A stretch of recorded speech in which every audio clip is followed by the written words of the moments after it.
The hidden knowledge most people will never access. For centuries, the most powerful rulers, strategists, and thinkers on Earth guarded one secret above all others. Not military tactics, not financial strategies, not political alliances. The one secret that determined whether empires rose or collapsed, whether kings lived or died, whether men kept their power or lost everything overnight. The ability to identify a traitor before they strike. Machiavelli wrote about it. Sun Tzu encoded it. The Medici family built an entire intelligence network around it. And yet, in 2024, most people walk through life completely blind to the betrayals being constructed around them in real time. This video is not a motivational speech. It is not a feel-good guide.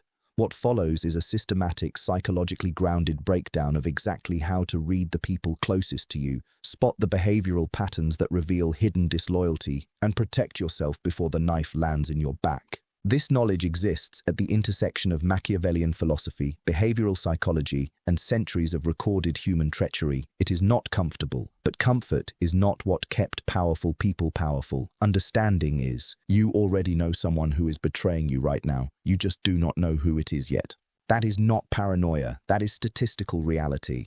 Every major study on social betrayal across organizational psychology, criminology, and behavioral science confirms the same uncomfortable truth. The people most likely to betray you are not strangers. They are not enemies. They are the people inside your circle, the ones with access, the ones who smile at you every day. Machiavelli wrote in The Prince that a ruler's greatest threats never come from the outside world. They come from within, from advisors, from allies, from people who have been shown trust and quietly decided to weaponize it. Here is what no one tells you. Traitors do not announce themselves. They do not act like villains. They act like loyal supporters, right up until the moment they do not. And by then, you have already lost. But here is the thing. They leave patterns, behavioral footprints, psychological tells that, once you know how to read them, become impossible to unsee. What you are about to learn will change how you see every person in your life. Some of what you discover will be uncomfortable. Pay attention anyway. The silence before the storm.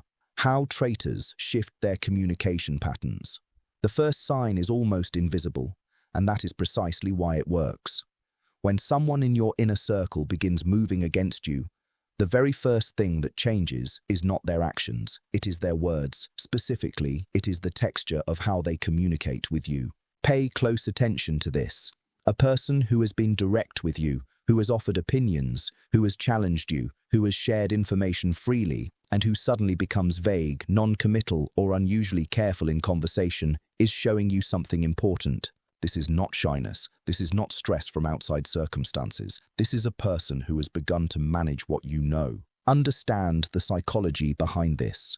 When someone decides to betray you, they enter what behavioral researchers call an information containment phase. They stop sharing naturally because every piece of information they give you is now a potential liability to whatever they are building against you. They become strategic about their words in a way they never were before. Machiavelli identified this in his observations of court life. He noted that the advisor who once spoke freely and began speaking cautiously was not becoming wise. He was becoming divided. His loyalties had fractured, and the silence was the fracture line made audible. Here is how this looks in real life. Imagine a business partner you have worked with for 3 years. Morning conversations were always open. Updates flowed naturally. Then, over a period of 6 to 8 weeks, you notice he answers questions without volunteering information. He responds to what you ask and nothing more. He stops mentioning what he has been working on unless pressed. His answers become technically accurate but somehow hollow. Nothing dramatic has happened, and yet everything has changed. That hollowness is not a coincidence. It is a symptom. A person constructing a move against you cannot afford to be transparent. They must begin filtering every interaction. And that filtering, that new, careful quality in their speech, is detectable to anyone who knows what silence actually sounds like. The traitor is quiet in specific places, not generally quiet, specifically quiet about certain topics, certain timelines, certain people. Map the silences. They will tell you exactly where the threat is forming. But silence is only the beginning. What they do with their eyes, their body, their sudden new social moves, that is where the real map reveals itself. Do not stop here. This is one of the most powerful tools ever developed for identifying a traitor, and it requires zero confrontation. It is called controlled information seeding, and it has been used by intelligence agencies, royal courts, corporate boards, and crime families for centuries. Here is the principle. You give different people in your circle slightly different versions of the same piece of sensitive information. Nothing dramatic. A rumor about a decision you are considering. A timeline that does not yet exist. A plan that sounds plausible but is entirely fabricated. Each person receives a slightly different detail, a different number, a different name, a different date. Then you wait. If that information surfaces, whether it appears in gossip, reaches a competitor, shows up in an unexpected place, or comes back to you through a third party, you do not need to investigate further. The version of the story that leaked tells you exactly who told it. This is not about trapping innocent people. This is about creating signal in a system where traitors rely on noise. When everyone receives the same story, the leak is untraceable. When each person receives a uniquely marked version, the traitor marks themselves. Machiavelli understood that power is built on information asymmetry. The ruler who controls what his court knows controls what his court can do. The moment you allow unrestricted information flow inside your circle, you have handed weapons to people who may not share your interests. The practical application is elegant in its simplicity. You do not need an elaborate system. You need only a handful of trusted seeming but unverifiable details distributed to specific individuals, each version carrying a signature only you would recognize. If nothing leaks, you have learned something valuable. This portion of your circle holds. If something leaks, you have just identified your vulnerability with surgical precision without revealing that you were ever looking. The traitor, in their eagerness to use the information you gave them, has handed you the one thing you needed: confirmation. But what if the betrayal is more sophisticated? What if the traitor is not leaking information but building alliances around you without your knowledge? The next pattern is more dangerous because it looks like loyalty. Pay close attention to who is building relationships with whom inside your environment. This is where Machiavellian analysis becomes almost clinical. A traitor, at some point, must secure alternatives. They must begin constructing a social or professional network that does not depend on you, because the moment they make their move, they need somewhere to land. And so they begin quietly aligning themselves with people who have leverage, resources, or influence that you do not control. Here is the key insight. These new connections will not look threatening. They will look like normal networking, normal friendship, normal professional courtesy. The traitor is not an amateur. They understand that obvious maneuvering draws attention. They will build slowly, naturally, in the open, where it appears entirely innocent. What gives them away is the pattern, not the individual connection. Notice when someone in your circle begins spending significant energy cultivating relationships with your competitors, your critics, or people who have historically been in opposition to your interests. Notice when they begin referencing these new relationships with increasing frequency. Notice when the name of a particular person, someone outside your inner circle, starts appearing in their conversations. The psychology here is territorial. The traitor is establishing their next base before abandoning their current one. Like an animal that scouts its next location before leaving the territory it has occupied, the human betrayer begins laying groundwork before they execute. They cannot help it. The psychological need for security drives them to build the net before they jump. History is full of examples. The advisor who began attending his employer's rival's social events and dismissed it as coincidence. The partner who cultivated a relationship with a competitor and explained it as industry courtesy.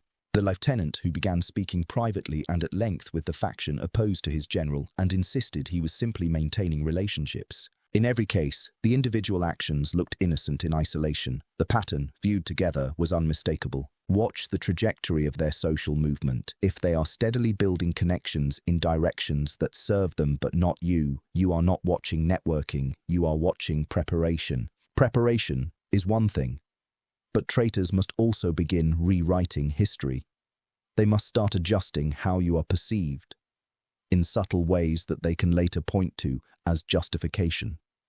The next section will make you deeply uncomfortable, because it reveals how this process begins without you ever knowing. This is the most psychologically sophisticated pattern on this list, and the most damaging if left unrecognized. Before a traitor makes their move, they almost always engage in what can be called narrative preparation. They begin, very carefully and often imperceptibly, adjusting how others perceive you. They are not launching open attacks. They are planting seeds, small, seemingly innocuous observations designed to erode trust in you among the people who matter. Understand why this happens. When a betrayal occurs, the traitor needs allies, justification, and insulation. They need people around them who are already slightly skeptical of you, slightly less loyal to you, slightly more sympathetic to them. And the only way to create that condition is to begin softly reshaping the narrative before the event occurs. This is how it sounds in practice. Not, "He is incompetent," but, "I just worry sometimes about his judgment." Not,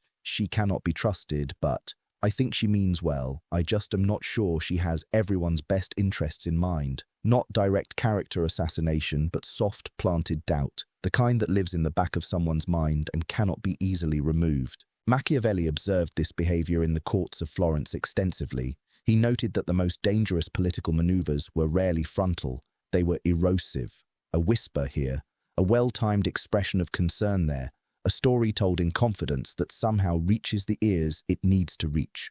By the time the actual betrayal occurred, the court had already been subtly prepared to find it credible. Watch for people in your circle who offer unsolicited commentary on your judgment, your decisions, or your character, framed as concern. Watch for those who seem to ensure that your failures or mistakes are known by others while your successes remain under-celebrated. Watch for the person who consistently positions themselves as the reasonable, stable alternative to your perceived volatility.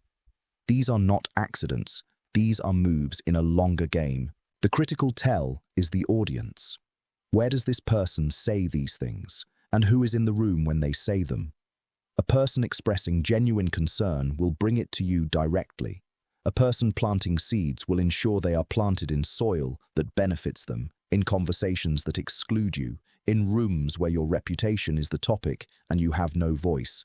If someone seems to be constantly, subtly managing how others perceive you, they are not concerned. They are constructing. Now you know how they communicate, how they test their own safety, how they build alternatives, and how they reshape perception. But there is one final pattern, the psychological signature that reveals the traitor's internal state, and it is the most telling of all because they cannot control it. Human psychology is predictable under the weight of concealed guilt, and traitors carry enormous psychological weight. Here is a counterintuitive truth. The traitor in your circle will often become more generous, more attentive, and more demonstrably loyal than they have ever been during the exact period they are preparing to betray you. This is not strategic warmth designed to deceive you, though it functions that way. It is a psychological defense mechanism. The guilt of what they are planning and the cognitive dissonance of maintaining a positive self-image while constructing a betrayal drives them to compensate. They become unusually helpful, unusually present, unusually affirming. Watch for it. The colleague who has never complimented your work who suddenly begins praising it consistently. The partner who was always measured in their support and is now going out of their way to express loyalty. The ally who begins volunteering assistance in areas where they previously showed no interest. On the surface, this looks like growth or appreciation. Under the surface, it is often the behavioral signature of a troubled conscience attempting to balance an invisible moral ledger. But there is a second pattern, and it runs in the opposite direction. Some traitors, rather than compensating with warmth, compensate with hostility. They become irritable, critical, or cold. They pick arguments about small things. They become short in conversation. They seem to carry an unnamed frustration that they cannot or will not articulate. The psychology is the same but expressed differently. They are pre-justifying the betrayal. They are constructing, in their own internal narrative, a story in which their actions are warranted. And to build that story, they need to find things wrong with you. So they become hypersensitive to your flaws, your mistakes, your imperfections. Every minor irritation becomes evidence for the case they are building against you inside their own mind. One of the clearest markers of the guilt paradox is inconsistency. The traitor will shift between these states, sometimes warm and over-attentive, sometimes cold and critical, in a pattern that does not track with external events. There is no clear reason for the shift. It seems to come from somewhere internal, because it does. The internal state of someone managing a secret of this magnitude is inherently unstable, and instability, particularly in someone who was previously consistent, is one of the most reliable signals in behavioral analysis. Watch for the person who oscillates, who seems to need your approval more than before and seems to resent you more than before, sometimes within the same week. That oscillation is not a personality quirk. It is the behavioral signature of a divided internal state. You now have 5 separate behavioral frameworks for identifying a traitor in your circle. But there is still one question left. What do you do when you have identified one? Because the way you respond determines whether you maintain power or lose it. This is where most people destroy themselves. They confront the traitor directly, emotionally, and immediately. They show their hand. They reveal that they know, and in doing so, they transform an advantage into a vulnerability. Machiavelli's counsel on this was extraordinarily precise. He wrote that the prince who announces he has discovered a conspiracy before he has secured his position only warns his enemies without neutralizing them. The moment you reveal that you know, you trigger the very betrayal you were hoping to prevent, but now on the traitor's timeline, not yours. The strategic response to confirmed suspicion is controlled inaction paired with invisible preparation. You do not confront, you do not reveal, you behave exactly as you have always behaved. You maintain the relationship outwardly, giving away nothing. You continue to appear trusting, open, and unaware, while on the inside, you are methodically removing the traitor's access, building alternative structures, and preparing your position for what is coming. You stop sharing sensitive information with this person. You do this gradually and invisibly, never abruptly. You begin routing important decisions through different channels. You quietly begin building relationships with people who can serve as anchors once the betrayal becomes overt.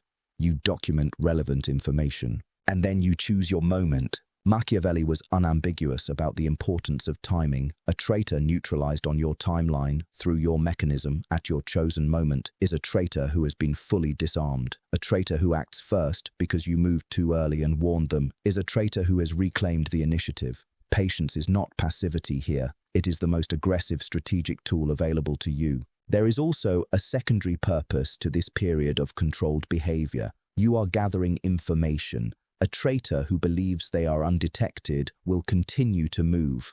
They will make additional connections, take additional actions, reveal additional allies. Every day they believe they are invisible, they give you more. The longer you appear unaware, the more completely you will eventually understand the full scope of what you are dealing with. Sun Tzu said it clearly. If you know the enemy and know yourself, you need not fear the result of 100 battles. Knowing is not enough. Knowing what the enemy knows that you know is the second level. And knowing without revealing that you know is the third. Operate at the third level. When the moment finally arrives to act, the action should be decisive, comprehensive, and complete.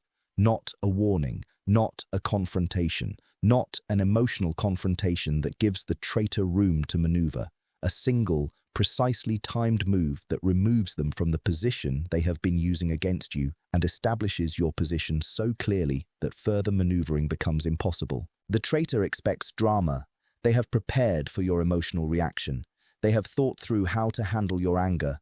What they have not prepared for is calm.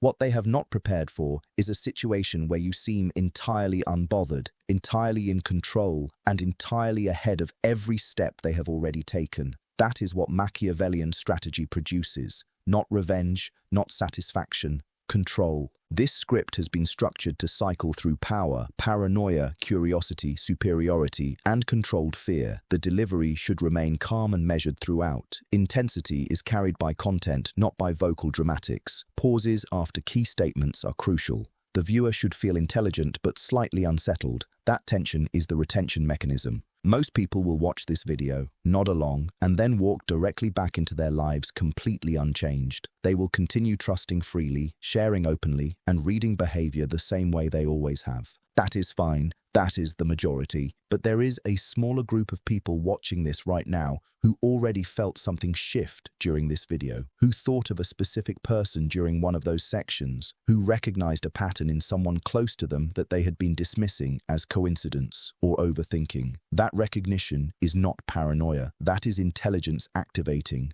If you are in that second group, there is one thing you need to do right now: subscribe, not as a generic request, as a logical action. Because what was covered today is one layer of a much deeper system: the psychology of power, of social navigation, of reading human behavior with accuracy goes significantly further than a single video.